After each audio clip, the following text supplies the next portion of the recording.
Hey Facebook friends, hey Fairfax CASA. My name is Becky Kendall. I'm a CASA volunteer and I'm here to tell you about this awesome Run for the Children what's going on right now, a virtual race.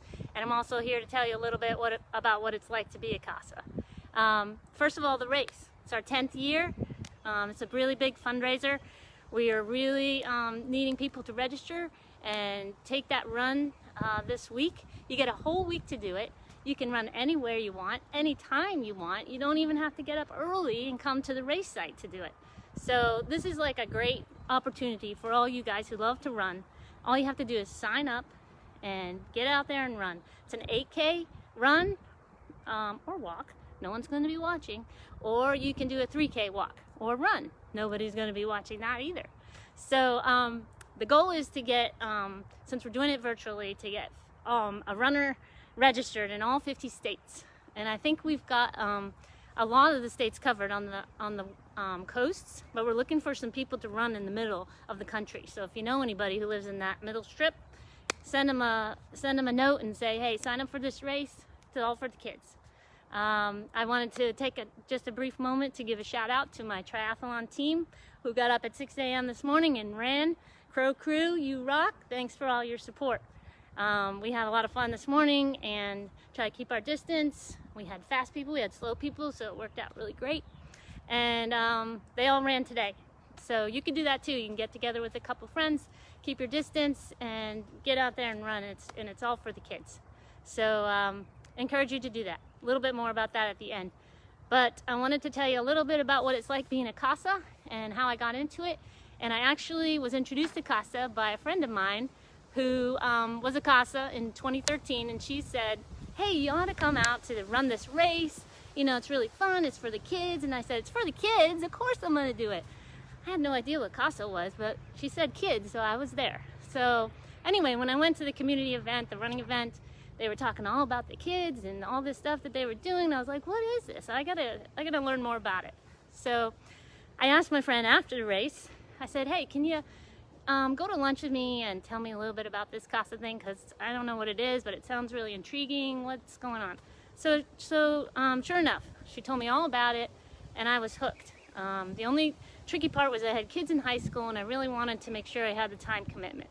So I waited until my last kid went off to college, and then I decided now's the time. So in 2018, I said I want to be at CASA. They said, come on down. And they asked me to come back after the information session, and I did. Went through the 35 hours of training, and voila, I had my first case. And it's been a really great experience. I love every aspect of being a CASA. We are the eyes and the ears of the court. We go to the court hearings. We are writing reports for the judge. We're keeping track of everything. But my favorite part, and I think the most important part, is that I'm there for the kid. I'm there for those CASA kids who have had their life turned upside down through no fault of their own. And they're just in a rough spot. And I can't imagine what that must feel like.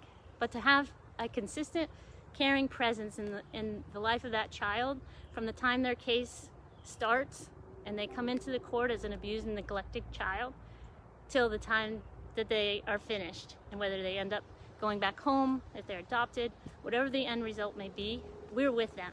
We're with that child from beginning to end. And that is the most important part of being a CASA.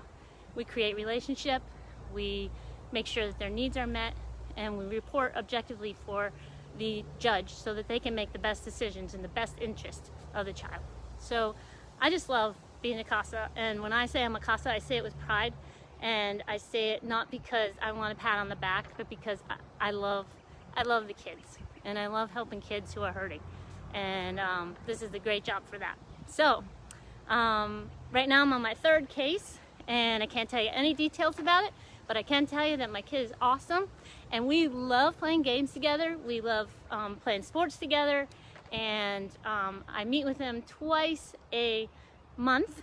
And even during this COVID time when we can't meet in person, we're meeting on Zoom, and we've been playing Battleship, we've been playing Mastermind, and we even, Pictionaries are one of our favorites. And then we even figured out how to play the Oregon Trail. I don't know if you guys have kids who are older, you'll remember that, like DOS version. It's very fun. Anyway, we have a lot of fun together, but I'm also making sure that he is being cared for and he's getting the best care that he can have while he is separated from his family. And again, this is one of the most important things I've ever done besides being a parent myself. So once again, now to finish off, make sure you go register. You can register for the race at fairfaxrunforthechildren.com and send it to all your friends. Again, run it anytime, anywhere between now and June 7th. On June 6th from 9 to noon, they're having a Facebook Live party to celebrate all the great things that we're doing and all the great things that you guys have done to help us. And so go ahead and sign up. Thank you again. And to all, there's many people who have donated already and have run already, and thank you to those people. But for those who haven't done it yet, get out there and run, and thanks for running for the children.